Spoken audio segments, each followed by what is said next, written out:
Today's video, magluluto po tayo ng pansit sotanghon. Yes guys, ayan, pinarito ko muna yung aking squid ball. Ako po kasi may squid ball at saka kikiam. Gusto ko po yung na gano'n. Version ko po ito. Ito yung luto ko. Ayan. At sumunod na po ang kikiam. Ayan na, piniperito ko muna. Tapos, pag naluto, saka ko na lang siya ilagay. Ayan, piniperito ko muna yan. Ayan. At naluto na nga po. Nilagay ko na yung bawang, sibuyas, at yung manok.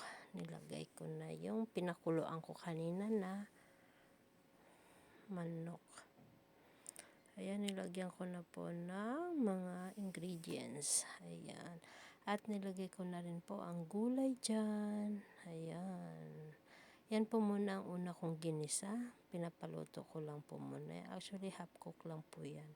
Hindi ko masyado siyang niluto dahil mamaya ilalagay ko pa yung sotanghon. Ayan, halo-halo lang po.